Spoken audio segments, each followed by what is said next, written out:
আসসালামু আলাইকুম। নতুন আরও একটি পর্ব দেখার জন্য আপনাদের সবাইকে স্বাগতম। আজকে তৈরি করব খুবই মজাদার একটা চিকেনের রেসিপি। এটা এতটাই মজা হয় যে একবার বানালে বারবার বানাতে ইচ্ছে করবে। আজকে তৈরি করব চিকেন গ্রেভি বা চিকেন মশলা গ্রেভি। আশা করি রেসিপিটি ভালো লাগবে। চিকেন গ্রেভি তৈরি করার জন্য প্রথমে একটা পেস্ট তৈরি করে নিতে হবে। তার জন্য ব্লেন্ডারের জারে নিয়ে নিচ্ছি একটা টমেটো, ছোট দুইটা পেঁয়াজ নিয়ে নিচ্ছি, আর সাথে দিয়ে দিচ্ছি 7-8টার মতো কাজু বাদাম। এবার সব কিছু ব্লেন্ড করে একটা পেস্ট তৈরি করে নিতে হবে। আমি এটাকে খুব ভালো করে পেস্ট করে নিয়েছি, এরকম মিহি পেস্ট করে নিতে হবে। এবার আমরা মূল রান্নায় চলে যাব। এবার রান্নার জন্য চুলায় একটা প্যানের মধ্যে নিয়ে নিচ্ছি পরিমাণ মতো তেল। আমি এখানে 4 থেকে 5 টেবিল চামচের মতো তেল নিয়েছি। দিয়ে দিচ্ছি আধা কাপ পেঁয়াজ কুচি। এবার এই পেঁয়াজগুলো হালকা করে একটু ভেজে নিতে হবে। এখানে আমরা পেঁয়াজগুলো কিন্তু লাল করব না, সামান্য একটু ভেজে নিব। পেঁয়াজগুলো যখন এরকম একটু ভাজা হয়ে যাবে, এবার এখানে দিয়ে দিতে হবে 1 চা চামচ আদা বাটা, 1 চা চামচ দিয়ে দিচ্ছি রসুন বাটা। এবার পেঁয়াজের সঙ্গে আদা রসুনগুলো সামান্য একটু ভেজে নিব। আদা রসুনের কাঁচা ফ্লেভারটা যখন চলে যাবে, এবার এখানে দিয়ে দিতে হবে গুঁড়া মশলা। দিয়ে দিচ্ছি 1.5 চা চামচ লাল মরিচ গুঁড়া। ঝালের পরিমাণটা যে যতটুকু খেতে পছন্দ করেন সেভাবেই দিয়ে নেবেন। দিয়ে দিচ্ছি আধা চা চামচ হলুদের গুঁড়া, 1 চা চামচ দিয়ে দিচ্ছি ধনিয়ার গুঁড়া, আধা চা চামচ জিরার গুঁড়া। এবার তেলের মধ্যে মশলাগুলো একটু সময় ভেজে নেব, এতে করে মশলার কালারটা কিন্তু অনেক সুন্দর আসে। এবার এখানে সামান্য একটু পানি দিয়ে মশলাগুলো খুব ভালো করে কষিয়ে নিতে হবে। মশলাটা যখন এখানে খুব ভালো করে কষানো হয়ে যাবে আর তেলটাও উপরের দিকে চলে আসবে, এবার এখানে দিয়ে দিতে হবে চিকেনের পিসগুলো।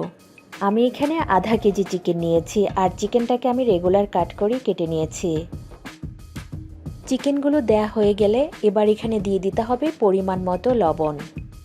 লবণটুকু দেওয়ার পর মশলার সঙ্গে খুব ভালো করে নেড়েচেড়ে একটু মিশিয়ে নিতে হবে। আর এখানে চিকেনটাকে খুব ভালো করে নেড়েচেড়ে 5-6 মিনিটের মতো ভেজে নিতে হবে। চিকেন থেকে কিন্তু কিছুটা পানি উঠতে শুরু করেছে।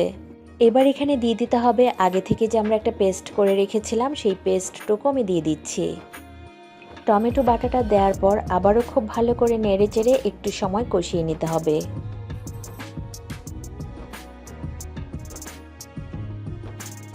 টমেটো বাটা দেওয়ার পর চিকেনটাকে আমি এখানে আরও প্রায় 5 মিনিটের মতো কষিয়ে নিয়েছি।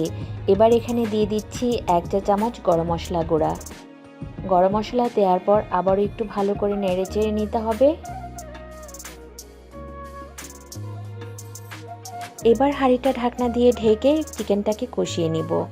মাঝখানে 1-2 বার চিকেনটাকে নেড়ে দিতে হবে, নয়তো নিচের দিকে লেগে যেতে পারে। আমি এখানে কোনো পানি দেইনি, চিকেন থেকেই পানি উঠেছে। এই পানিটা দিয়ে আমি চিকেনটাকে খুব ভালো করে কষিয়ে নিব।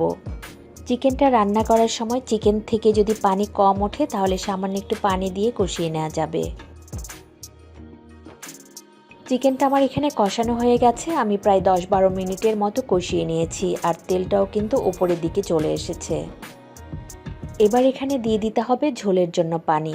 আমি এখানে ঝোলের জন্য প্রায় 1.5 কাপের মতো পানি দিয়েছি। ঝোলের পানিটা দেওয়ার পর আবার একটু নেড়েচেড়ে হাঁড়িটা ঢাকনা দিয়ে ঢেকে আরও কিছু সময় রান্না করে নিব। চিকেনটা এখানে খুব ভালো করে সেদ্ধ হয়ে গেছে, আর পানিটাও কিন্তু অনেকটা কমে এসেছে। এবার এখানে দিয়ে দিব আস্ত 3-4টা কাঁচামরিচ, আর দিয়ে দিচ্ছি পরিমাণ মতো কাসুরি মেথি। এটা দিলে কিন্তু ফ্লেভারটা অনেক ভালো আসে, যদি না থাকে না দিলেও চলবে। মেথিটা আমি একটু তেলে গুঁড়ো করে নিয়েছি। নেড়েচেড়ে হাঁড়িটা ঢাকনা দিয়ে ঢেকে দিচ্ছি, আর চুলার আঁচটা একদম লোতে করে দিয়ে কিছু সময় রান্না করে নিব। আমার এখানে রান্নাটা করা হয়ে গেছে, আর দেখতে কিন্তু খুবই লোভনীয় লাগছে। এটা রুটি, পরোটা, নান, পোলাও বা ভাতের সঙ্গে খেতেও কিন্তু ভীষণ ভালো হয়।